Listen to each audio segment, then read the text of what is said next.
Hemmeňize salam. Bugünkü videoda yörep baran yerin, yani gidip baryan yerinde pul işlemeň usulunu görkezjek.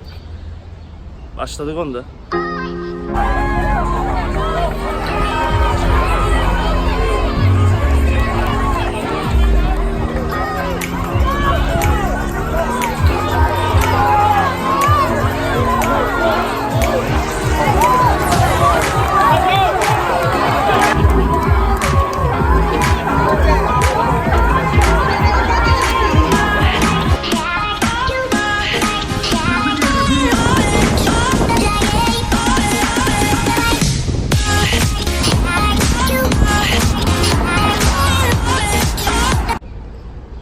Короче, şeyle bir приложение var.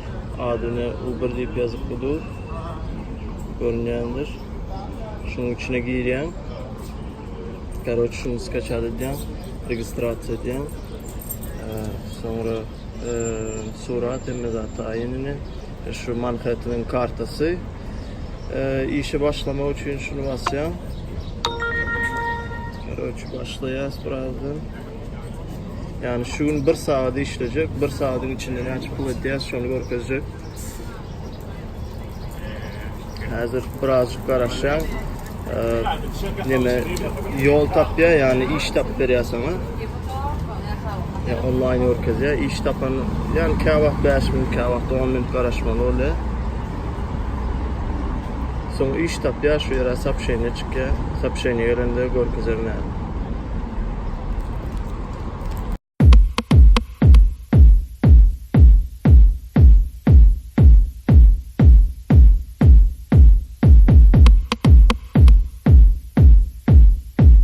Приложение bize iş tapyança birazcık приложение hakkında ayıp vereyim bilmeyenler için.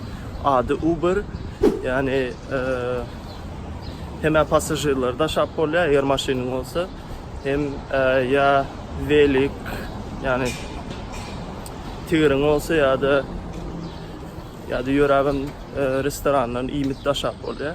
Короче, studentlar için gata amatlı, любой vakt çıkan, любой vakti işlep bilen. Aslında o işlenen vaktlar neme ças pekler, bu abed zamanı ya da ujin zamanları da. Ne bir zakaz geldi 8 minut aralıkta diye şuna varyasında.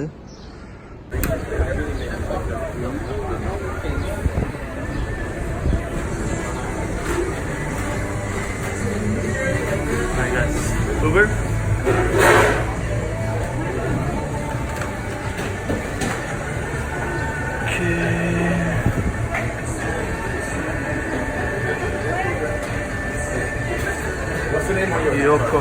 Kyoko.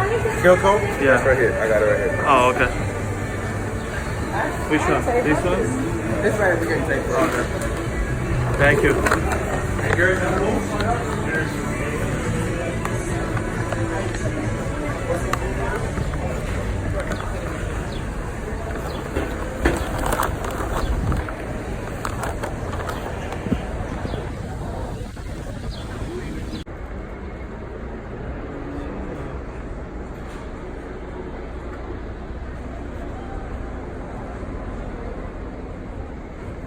Geçip dursan biz de alttır.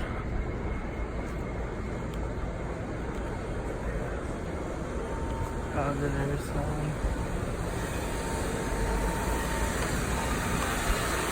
Hey, how are you? Is Kyoko here? Uber? Yeah. Okay.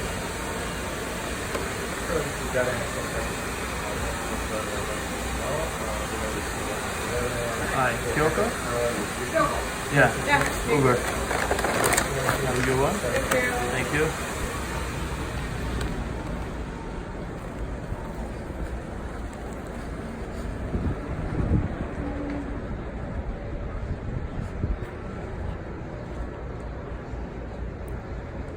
Ne görünüyor mu görünmeyen bilemem. Aracık geçeyim. Короче, telefonumuzu aradım öyle. Yani bir zakaz edip yetiştim. 3 $3 olmuş. Yani короче zaказı belirtmek için maksimum zaten 15 minut yitirdim. Başka da zakaz gelip duruyor. Hemen bunu alacak değil. Sebebi bugünlükçe bol edecek. Zaryada az telefonu. Şunun için atmayan edecek ve offline. Zakaz berip başladı. Şu çaspeklerde veriyor. Böyle bomba iş oluyor yani. Açık almazsınız ve kvartiran pulunu tapıp oluyor. İyin ağzından şunu.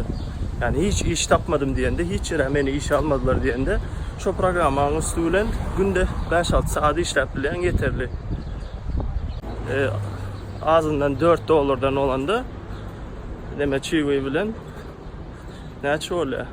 $12 oluyor sağladığına. Bence normal. Yani şunu 10 deyip hesaplalı. 7 saat işlesen $70 oluyor.